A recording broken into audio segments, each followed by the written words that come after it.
So I need to get this out because I've been sitting on this for about 2 weeks now, and every time I think about it, I get so mad I can't even function. I'm 26, my boyfriend Matthew is 28. We've been together for a little over a year and a half. Met through mutual friends at a cookout thing, hit it off, he was funny and attentive and all that good stuff that makes you think, okay, yeah, this guy might actually be different. And for a while, he really was. Then I met Alessia. Matthew told me about her pretty early on, said they'd been best friends since freshman year of college, that she was like a sister to him, that they'd never crossed any lines and I had nothing to worry about. And I really tried to be cool about it because I'm not trying to be that girlfriend who can't handle her man having female friends. I have guy friends. My best friend growing up was a dude named Jimmy, who I still talk to sometimes. So I get it. Friendships happen. But here's the thing about Alessia. She calls him at 2 a.m. just to talk. Not emergencies. Not crises. Just because she's bored or can't sleep or saw something funny and wanted to share it. The first time this happened, we were literally in bed about to fall asleep and his phone starts buzzing and he just picks up like it's totally normal. I'm laying there listening to him laugh and chat with her for like 40 minutes while I'm trying to pretend I'm asleep. When he finally hung up, I asked who that was and he goes, "Oh, just Alessia, she couldn't sleep." Like that explained anything. Like that was a normal thing to do when you're in a relationship and laying next to your girlfriend. And listen, I tried to let it go. I really did. But then it kept happening. She'd call during dinner dates. She'd text him constantly when we were watching movies. One time we were at this really nice seafood place downtown, the kind of place you have to make reservations, and she called 3 times because she was having drama with some guy she was seeing. Matthew excused himself to take the call and was gone for 20 minutes. I sat there alone at this nice restaurant with my crab cakes getting cold, feeling like an absolute idiot. When he came back, I told him I was upset, and he hit me with the whole she was really going through something, I couldn't just ignore her speech. And I asked him, okay, but why does her stuff always take priority over our plans? And he looked at me like I just said the most ridiculous thing ever, and goes, she doesn't take priority, you're overreacting. I came back, didn't I? The key situation is what really started messing with my head, though. So about 4 months into our relationship, I found out Alessia has a key to Matthew's apartment. Not like a spare key for emergencies that she keeps at her place. An actual key on her keychain that she uses regularly. I found this out because I came over one Saturday morning to surprise him with breakfast, and when I walked in, Alessia was already there, on his couch, in sweatpants and one of his old college shirts, eating cereal and watching some show on his TV. She looked at me like I was the one intruding, actually said, "Oh hey, you must be the girlfriend, Matthew's in the shower," and went right back to her show. I stood there holding this bag from the breakfast spot feeling completely stupid. When Matthew came out, he acted like this was totally normal, gave me a kiss, asked what I brought, didn't acknowledge at all that maybe I might find it weird that another woman was hanging out in his apartment in his clothes at 9 a.m. on a Saturday. I tried to bring it up later. Asked him why Alessia has a key and why she was there so early, and he got annoyed with me. Said she's been his friend for years. She's had a key since they graduated. She comes over sometimes when she needs to get away from her roommate situation, and I needed to stop being so insecure about it. Actually used that word, insecure. Like I was the problem here. And that became his go-to thing whenever I expressed any kind of discomfort. I'd say, hey, it makes me uncomfortable when she calls so late, and he'd say, you're being insecure. I'd say, I wish you'd prioritize our plans sometimes, and he'd say, you're being controlling. I'd ask if maybe she could text instead of calling when we're together, and he'd say, I can't believe you're trying to dictate my friendships. After a while, I started doubting myself. Like maybe I was being too much. Maybe I was the crazy jealous girlfriend who couldn't handle her boyfriend having a close female friend. I even talked to my mom about it, and she said, well, honey, some people just have close friendships like that. Maybe you need to trust him more. Which didn't help at all. But I was grasping at straws trying to figure out if I was losing my mind. Okay, so now we get to my birthday. This was about 2.5 weeks ago. I'd been planning this for a while, actually. Not like a huge party or anything, but I'd mentioned to Matthew multiple times that I wanted to do something special for my birthday dinner. There's this place I'd been wanting to try forever. Really nice. And I asked him like a month in advance if we could go there. He said absolutely, made the reservation himself, told me he was excited to celebrate with me, even said he was getting me something special. The whole week before, he kept hyping it up, kept saying things like, you're gonna love your gift and I can't wait to see your face. I was genuinely excited. Felt like finally he was putting me first, like we were gonna have this really nice night, just the two of us. My birthday was on a Thursday. I took a half day at work, got my nails done, bought a new dress, the whole thing. I was feeling good, feeling like, okay, we've had our rough patches, but he's really trying and tonight's gonna be great. At like 4 p.m., he texted me saying he was so excited for tonight and asked what time I wanted him to pick me up. I said 6 would be great since our reservation was at 7. He sent back a bunch of heart emojis. Everything seemed perfect. Then 5:45 hits. I'm dressed, ready, sitting on my couch waiting. My phone buzzes and it's Matthew. The text said, and I swear I have this memorized because I've read it about 500 times since then. He said, hey babe, so Alessia just called and she's going through a really bad breakup right now and she's a total mess. I really need to be there for her tonight. Can we do dinner tomorrow instead? I promise I'll make it up to you. I just stared at my phone, like actually stared at it for probably 2 full minutes. This man was canceling my birthday dinner. The dinner he made the reservation for. The dinner he'd been hyping up for weeks, because Alessia was sad about some guy. I called him. He picked up and immediately started with the "I know you're upset, but she really needs me right now" thing. I told him no, tonight was important, it's my birthday, we planned this. And he sighed like I was being difficult, and said, "Can you please just be understanding for once? She's literally crying. We can celebrate tomorrow, it's not a big deal." Not a big deal. My birthday was not a big deal. I told him that if he canceled on my birthday for her, we were going to have a serious problem. And he got quiet for a second and then said, "I can't believe you're making me choose between supporting my friend and your birthday dinner. That's really selfish of you. She's going through actual pain right now and you're worried about a restaurant." I asked him what about the pain I'm feeling right now, and he said, "Oh, come on, that's not the same thing." So I said, "Fine, go be with Alessia." And I hung up. I sat there in my new dress with my done-up nails in my apartment for like an hour, just not knowing what to do. My best friend Grace called to wish me happy birthday, and I just started venting everything to her, and she was like, "Girl, go to that restaurant by yourself.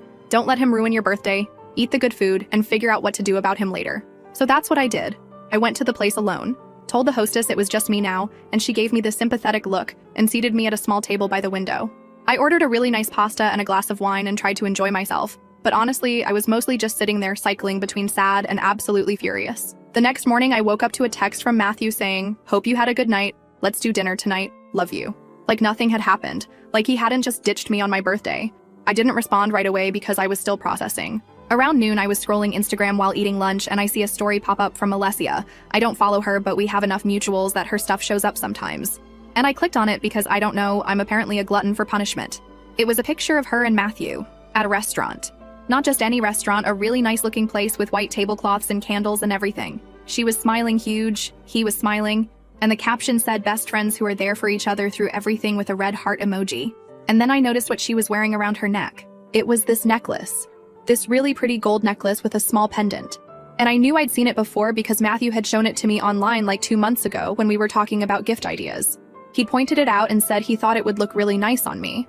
I'd agreed and kind of hinted that it would make a great birthday gift. And then about a week before my birthday, I'd casually asked if he'd gotten my present yet, and he'd said, "Yeah, but the necklace you liked was sold out. I had to get you something else. Sorry, babe."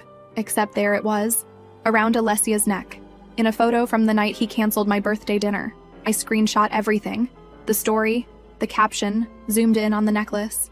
Then I went back to her page and scrolled through her posts, and there were so many pictures of her and Matthew, like so many, at concerts, at restaurants, at what looked like his family's house. Pictures going back years with captions like "my favorite person" and "nobody gets me like you do" and "lucky to have this one." I was shaking. Not from sadness at this point, but from pure rage. This entire time he'd been telling me she was just a friend, that I was being insecure, that I was overreacting. And here she was wearing the necklace he told me he couldn't get, posting pictures of their dinner date on the night he ditched my birthday. I called him. He picked up all cheerful like, "Hey, birthday girl, you ready for dinner tonight?" And I just said I saw Alessia's Instagram story. There was this long pause, and then he goes, "Okay, and?" I asked him if he wanted to explain why she was wearing the necklace he told me was sold out and why their breakup support session looked like a romantic dinner. He started doing this thing where he was trying to explain it away piece by piece. Said the necklace was a coincidence, that Alessia had been wanting that same one and he'd helped her find it, that's all. Said the dinner wasn't romantic, she was just hungry after crying all day, and he took her somewhere nice to cheer her up. Said I was reading into things that weren't there and making him feel like a bad boyfriend when he'd been nothing but supportive of me. I asked him supportive how? By canceling my birthday dinner? By lying about the necklace? By making me feel crazy every time I brought up concerns about Alicia? And he switched tactics. Started saying I was twisting everything. That I was always looking for reasons to be mad at him. That maybe the problem was my own insecurity and not anything he was actually doing. Said Alessia had pointed out a while ago that I seemed jealous of their friendship. And maybe she was right. So they'd been talking about me? Great. Wonderful. The two of them discussing how insecure and jealous I was. I told him I didn't want to do dinner. I needed space to think. He said I was being dramatic, and that if I threw away our relationship over one misunderstanding, that was on me. I hung up again. That night, Grace came over with wine and ice cream and let me vent for like 4 hours straight. She asked what I was gonna do, and I said I didn't know yet, but I was done pretending this was okay. The next few days were weird. Matthew kept texting me, acting like nothing was wrong. Good morning texts, how's your day texts, little jokes and memes, like everything was totally normal between us. I responded minimally because I was still figuring out what to do, but every text from him made me angrier. Then the weekend came, and here's where it gets interesting. Matthew has this friend group from college. His actual close friends, guys he hangs out with regularly. One of them is this guy Russell, who I'd met a few times at group things. Nice guy, pretty quiet, always seemed kind of thoughtful. He'd actually texted me happy birthday on my birthday, which I thought was sweet since we weren't that close. Saturday afternoon, Russell messaged me on Instagram. Not weird, we followed each other from being at the same events with Matthew's friends. He asked if I was okay because he'd heard from Matthew that we were fighting, and Matthew's version of events apparently didn't sound right to him. I didn't know what Matthew had told people, so I just said, yeah, we're going through some stuff, and I was trying to figure things out. Russell said he didn't want to overstep, but if I ever wanted to talk about it, he was around. Something about the way he said it made me feel like he knew more than he was letting on. I asked him what Matthew had told the group. He said Matthew was saying I'd gotten jealous about Alessia again, and that I was blowing things out of proportion and probably gonna break up with him over nothing. That I was being emotional and irrational. So Matthew was already spinning the narrative to his friends, making me look like the crazy girlfriend, probably so that when I did break up with him, everyone would think it was my fault.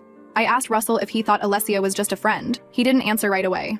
Then he said, look, I've known Matthew a long time, and I've also known Alessia a long time, and there's stuff that's not my place to say, but I think you deserve to know the full picture before you make any decisions. I asked him what that meant.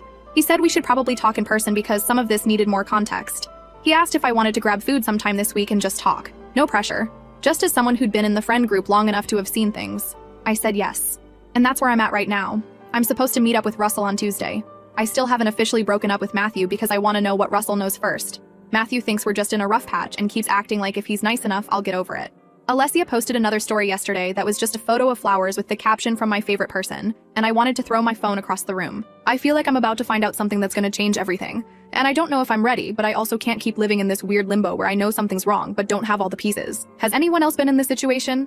Where you know something's off but everyone keeps telling you you're imagining it? I feel like I've been losing my mind for months and I'm finally starting to see clearly. We'll update after I talk to Russell. Update. First, let me address some of the comments from the original post. A lot of you told me to just dump Matthew immediately and not bother meeting with Russell.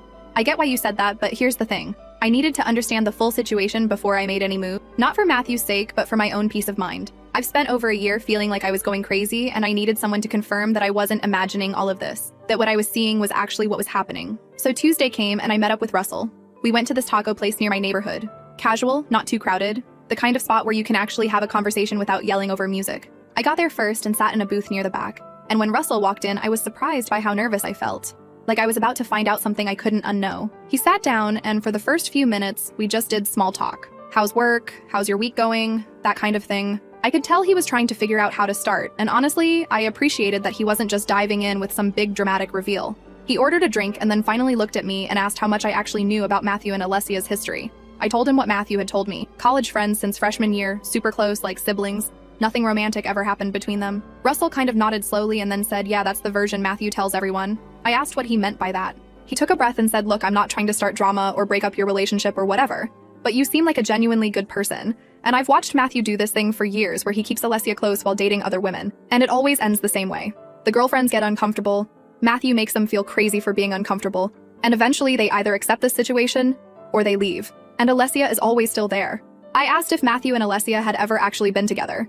Russell said that's the complicated part. Technically, no. They've never officially dated. But they act like they're together. They've hooked up before, multiple times over the years, usually when they're both single or when one of Matthew's relationships is falling apart. It's this weird on and off thing that neither of them will admit is anything more than friendship. I sat there trying to process this. So all those times Matthew swore to me that nothing had ever happened between them, he was lying. All those times he called me insecure for questioning their relationship, he knew exactly why I was uncomfortable, because there was actually something to be uncomfortable about.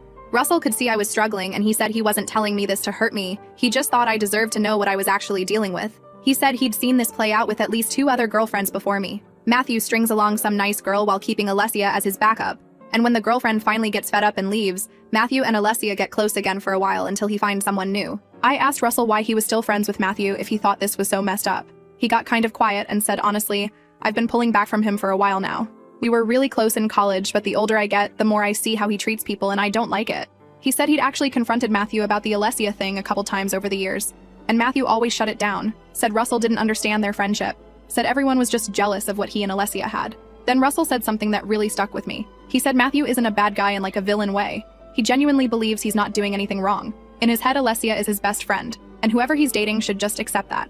He doesn't see how it's unfair because to him the girlfriends are being irrational. He's convinced himself that what he has with Alessia is normal, and everyone else is the problem. I asked about the necklace, told Russell the whole story about how Matthew showed it to me, said it was sold out, and then Alessia was wearing it on my birthday. Russell just shook his head and said, yeah, that tracks. He said Matthew has always done stuff like that for Alessia, big gestures, expensive gifts, things that would make any girlfriend uncomfortable if they knew.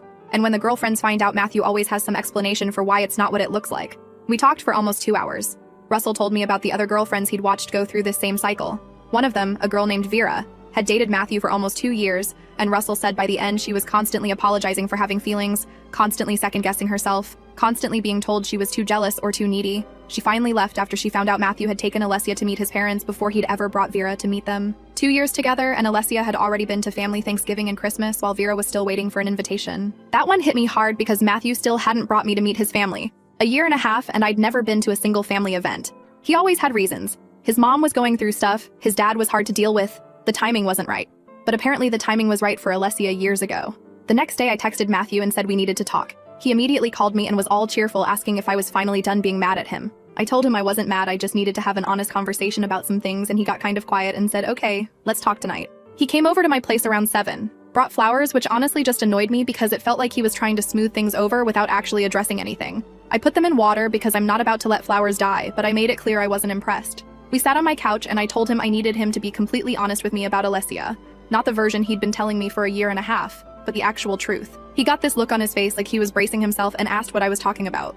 I asked him point blank if he and Alessia had ever hooked up. He didn't answer right away, which was already an answer. Then he started doing this thing where he was trying to figure out what I knew before committing to a response. Asked me why I was asking, where this was coming from, who I'd been talking to. I told him it didn't matter where it was coming from. I was asking him directly, and I wanted a direct answer. Had he and Alessia ever been physical? He finally said, okay, yes, a long time ago before we were together, they'd had a thing, but it was years ago, and it didn't mean anything, and it was over before he even met me. Said he didn't tell me because he knew I'd react exactly like this and make it into something it wasn't.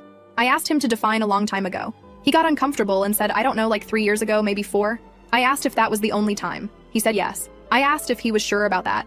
He said yes again. But he wouldn't look at me. I told him I didn't believe him. Told him I knew there had been multiple times over the years, that their friendship had never been just friendship, that he'd been lying to me since the beginning. He started getting frustrated and asked who told me all this, and I said it didn't matter, because what mattered was whether it was true. He stood up and started pacing around my living room, said this was ridiculous, that I was letting other people poison me against him, that whoever was telling me this stuff was jealous or had their own agenda.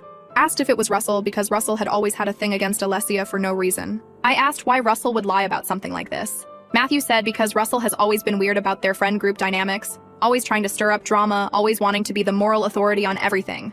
I told Matthew to stop deflecting and answer my question. Had he hooked up with Alessia more than once over the years? Yes or no? He finally stopped pacing and looked at me and said, fine, yes.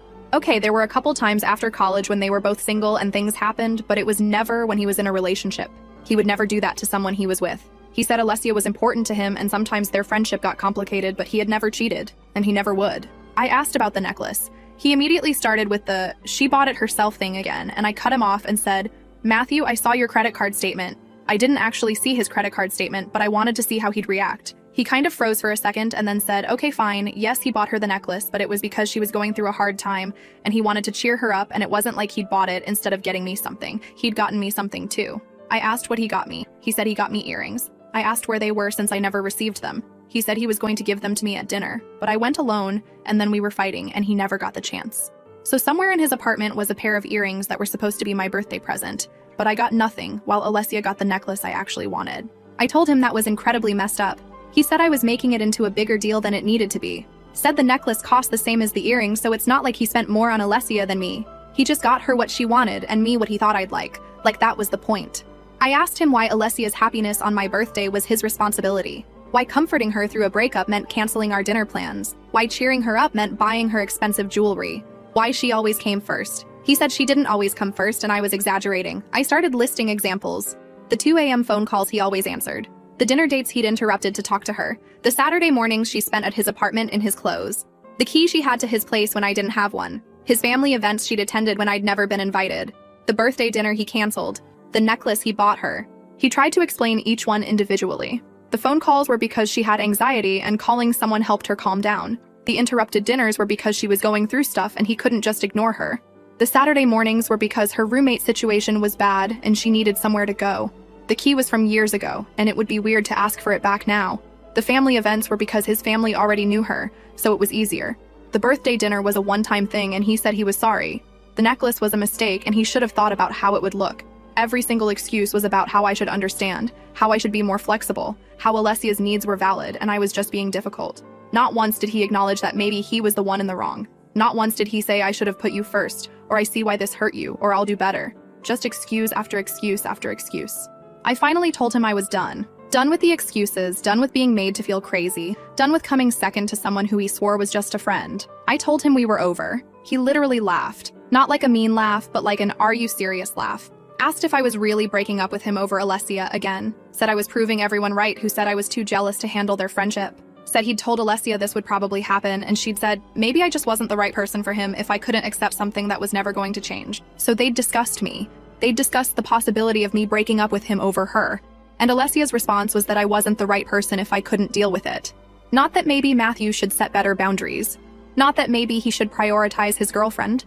Just that I was the problem. I told him to get out. He said I was being dramatic and we should talk about this when I'd calmed down. I told him there was nothing to talk about and I needed him to leave my apartment. He stared at me for a second like he was trying to figure out if I was serious, and then he picked up his jacket and said, "Fine. Call me when you're ready to be reasonable." He left and I sat on my couch for like an hour just decompressing. Then I texted Grace and told her what happened, and she called me immediately and we talked until almost midnight. She was proud of me for finally ending it. Said she'd been worried about me for months and was glad I was getting out. The next few days were weird. Matthew texted me twice, acting like nothing had happened. First text was, "Hey, just checking in. Hope you're having a good day." Second text was, "Do you want to grab dinner this weekend? We should talk." Like he genuinely thought we were still together or that I was going to change my mind. I didn't respond to either one. Then on Friday, Russell texted me asking how I was doing. Said he'd heard through the group chat that Matthew was telling everyone I'd dumped him out of nowhere because I was jealous of Alessia. I told Russell that sounded about right. He asked if I wanted to hang out that weekend, totally casual, just to decompress and talk about stuff that wasn't Matthew drama. I said yes. We ended up spending most of Saturday together. Started with brunch at this place near downtown, then walked around for a while, got ice cream, sat in a park, and just talked. Not about Matthew really, about other stuff. Life and family and what we wanted to do in the next few years and music and random things. It was really nice, actually. Easy in a way that things with Matthew hadn't been easy in a long time. Russell walked me to my car at the end of the day and said he'd had a really good time and asked if I wanted to do it again sometime. I said I'd like that. Now here's where I need your help, Reddit, because I don't know if I'm being stupid or not. I know Russell is Matthew's friend. I know there's like a bro code or whatever, and maybe getting involved with Russell is messy given the whole situation, but also Matthew doesn't deserve my consideration after how he treated me. And Russell has been nothing but kind and honest. And he's the only one from that whole friend group who actually told me the truth when everyone else was letting Matthew treat me like garbage. I'm not trying to rush into anything, but I'd be lying if I said I wasn't interested. And Russell seems interested too. He's been texting me every day since Saturday, not in a pushy way, just checking in and sending me funny stuff and asking about my day. Matthew still hasn't figured out we've been talking. He's still texting me occasionally trying to get me to respond. His latest one said I talked to Alessia, and she says you clearly have issues with female friendships in general, and maybe you should work on that before getting into another relationship. The audacity. Alessia is now giving him relationship advice about me. I can't even. So what do? Do I keep talking to Russell and see where it goes? Do I tell Matthew we've been hanging out? Do I just ignore Matthew completely and let him find out on his own? Part of me wants to post a picture with Russell just to see Matthew's reaction. But another part of me thinks that's petty and I should be bigger than that. But another part of me thinks Matthew deserves to feel exactly what I felt when I saw that Instagram story of him and Alessia on my birthday. We'll update again when there's more to tell. Final update. After my last post, a lot of you told me to just go for it with Russell and stop worrying about Matthew's feelings. And honestly, you were right. Russell and I kept hanging out and it was really nice. Easy. No weird tension. No feeling like I was competing with another woman for attention. No walking on eggshells worried I was being too jealous or too needy. Just two people actually enjoying each other's company like normal human beings. Last weekend, Russell asked if I wanted to make things official. We were at his place watching some show and he paused it and just looked at me and said he really liked spending time with me and wanted to know if I'd be his girlfriend. And I said yes. Because why the hell wouldn't I? This man had been nothing but honest and respectful, and he actually made me feel like a priority instead of an afterthought. After a year and a half of being Matthew's backup plan, it felt incredible to be someone's first choice. We decided not to hide it. Not to post couple photos everywhere or be obnoxious about it, but also not to pretend we weren't together if someone asked. Russell said he genuinely did not care what the friend group thought, and if Matthew had a problem with it, that was Matthew's issue to deal with. I appreciated that energy so much. The friend group found out pretty fast because of course they did. Someone saw us at a restaurant holding hands and looking very much like a couple, and it got back to Matthew within like 2 days. A guy named James apparently texted Matthew asking if he knew Russell and I were together now, and that lit the fuse on everything that came after. Matthew showed up at my apartment Thursday night around 9 p.m. No text first, no call, no warning whatsoever. Just started banging on my door so hard I thought something was wrong, like someone died or there was an emergency. I ran to the door and yelled, "Who is it?" And Matthew's voice came through all muffled, but I could tell he was pissed. He was yelling, "Open the door, we need to talk. I know you're in there." I yelled back that I wasn't opening anything until he calmed down. He kept going, saying I was a liar and a snake, and how could I do this to him with his own friend. My neighbor across the hall, this older woman, opened her door to see what the commotion was, and Matthew turned and told her to mind her own business. She looked at me through the gap in my door chain and asked if I needed her to call someone. I told her I might and to stay close. Matthew heard that and got even more worked up. Started saying, "Oh, so now you're involving the neighbors, making me look like some kind of criminal. This is exactly the kind of dramatic bullshit you always pull." I told him he was the one banging on my door at 9 p.m. screaming in the hallway, and maybe he should think about who is being dramatic here. I made a stupid decision and opened the door because honestly, more neighbors were coming out and I didn't want everyone in my building knowing my business. The second I unlatched the chain, Matthew pushed past me so hard I stumbled back into my coffee table.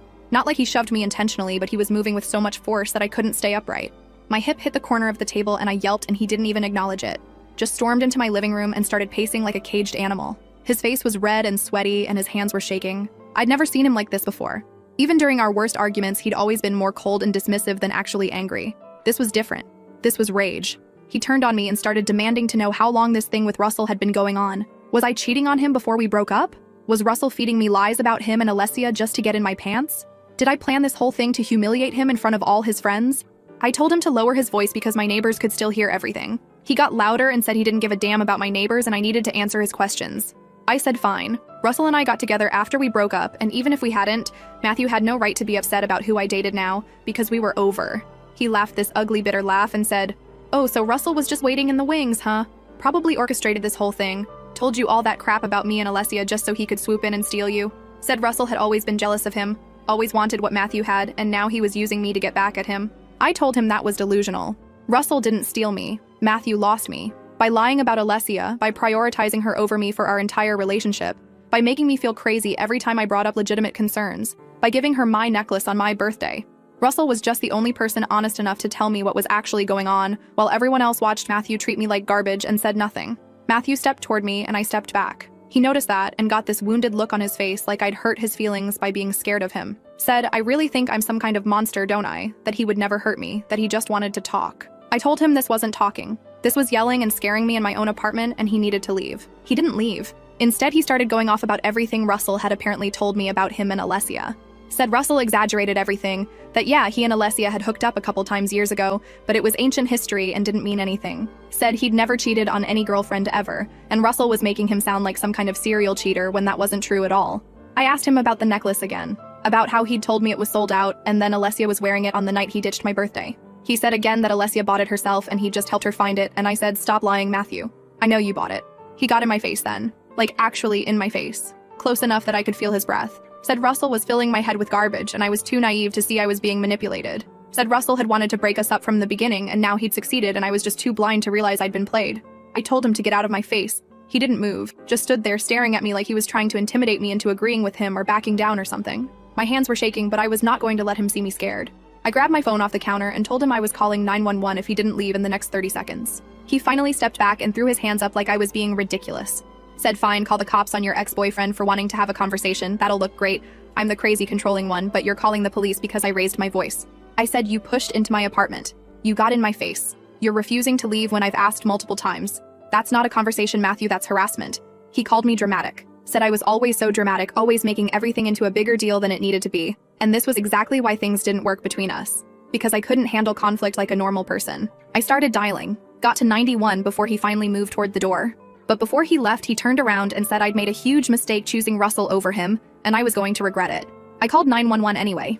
Told them what happened, that my ex had forced his way into my apartment, refused to leave, got aggressive, and damaged my property on the way out. They sent officers over and I gave a full statement. The cop who took my report was this younger guy who was actually really kind about everything. Wrote everything down, took pictures of the doorframe, asked if I had anywhere safe to stay tonight. I said yes. I called Russell as soon as the cops left and he came over immediately. Stayed with me that night because honestly, I was too shaken to be alone. He felt terrible about the whole thing. Kept saying he should have anticipated Matthew would flip out. Should have been there with me. I told him none of this was his fault. Matthew's reaction was Matthew's responsibility. But that wasn't the end of it. Saturday afternoon, Russell and I were leaving a restaurant downtown after lunch. We'd parked in this garage nearby and were walking to Russell's car when I heard someone yelling Russell's name behind us. We both turned and Matthew was storming toward us across the garage. He must have followed us or something because there's no way that was a coincidence. Russell stepped in front of me and told Matthew to back off. Matthew kept coming and shoved Russell hard in the chest with both hands. Russell stumbled but didn't fall, and he told Matthew again to calm down and back away. Matthew was screaming at this point, saying Russell was a traitor, a backstabber, that they'd been friends for years, and Russell threw it all away for some girl who wasn't even worth it. I told Matthew to leave us alone, and he turned on me and said, "Shut up. This is between me and him." Russell stepped forward and said, "Don't talk to her like that." Matthew shoved him again, and this time Russell shoved back. They were chest to chest yelling at each other, and I was terrified this was going to turn into a full fight. Matthew threw the first punch, caught Russell on the side of the jaw, and Russell's head snapped to the side. But Russell didn't go down. He came back with a punch of his own that landed right on Matthew's nose, and I heard this horrible crunching sound.